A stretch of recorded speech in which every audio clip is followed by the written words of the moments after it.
मेहनती रामदत्त। श्यामनगर में दो मित्र रहते थे। एक का नाम रामदत्त और दूसरे का नाम राका। रामदत्त धर्म का काम करता था। वह कहता, जान जाए पर धर्म ना जाए। और राका चोरी करता, झूठ बोलता और सबके साथ बेईमानी करता। एक बार राका ने सोचा कि वह इसी शहर में रहकर अमीर नहीं बन सकता, इसलिए उसे दूसरे शहर में जाना चाहिए, लेकिन उसे कमाना नहीं आता था। इसलिए वह रामदत्त की मदद लेता है। वह रामदत्त के पास जाता है और हाथ जोड़कर उससे विनती करता है, मित्र, हम दोनों किसी दूसरे शहर में चलकर कोई धंधा करें जिसमें हम दोनों अमीर बन जाएंगे। इस छोटे से शहर में हमारा जीवन नष्ट हो रहा है। हम इस तरह कभी भी अमीर नहीं बन पाएंगे। जब रामदत्त ने राका की मीठी मीठी बातें सुनी तो कहा, मित्र, तुम जैसा उचित समझो वैसा ही करो। तुम तो जानते हो कि मैं एक सीधा साधा आदमी हूँ। इस दुनिया का छल कपट मुझे नहीं आता। मित्र, तुम इस बात की चिंता मत करो, मैं हूं ना तुम्हारे साथ। इसी बात की तो चिंता है। क्या? कुछ नहीं। जब रामदत्त मान जाता है तो राका बहुत खुश हो जाता है। अगले दिन दोनों मित्र एक बड़े शहर में चले जाते हैं। बड़े शहर में दोनों जाते ही अपने अपने काम में जुट जाते हैं। उन्होंने दिन रात काम करके बहुत धन कमा लिया। फिर एक दिन उन्होंने सोचा कि उन्हें घर जाना चाहिए। बहुत दिन हो गए थे उन्हें। फिर वह अपने घर जाने के लिए तैयार हो जाते हैं। जैसे ही वो अपने शहर से बाहर पहुंचे तो राका के मन में एक पाप की तरंग जाग उठी। राका ने कहा, मित्र, यदि हम सारा धन घर ले गए तो रिश्तेदार मित्र जड़ से मांगना शुरू कर देंगे।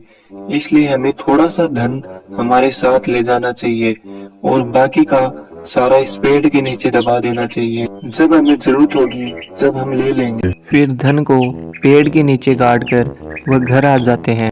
कुछ दिनों बाद राका ने सोचा, क्यों न वह पूरा धन वह अकेला ही ले ले और वह रामदत्त को नहीं बताएगा। फिर वह रात को उस पेड़ के पास जाता है और देखता है कि कोई है तो नहीं। फिर वह उस धन को निकाल लेता है और अगले दिन रामदत्त के पास जाता है और बोलता है, मित्र, अब हमें बहुत दिन हो गए हैं। अब हमें वह धन निकाल लेना चाहिए। कहीं यह न हो कि चोर उसे चोरी करके ले जाएं और हम बस उन्हें देखते ही रह जाएं। इसके बाद वे दोनों जंगल की ओर चल पड़े। जैसे ही राका उस गड्ढे को खोदने लगा तो थोड़ी देर के बाद माथे पर हाथ मारकर रोता हुआ बोला, भैया, हम तो लुट गए। हमारा तो सारा धन चोर निकाल कर भाग गए। मुझे तो लगता है आप ही ने चोरी किया है।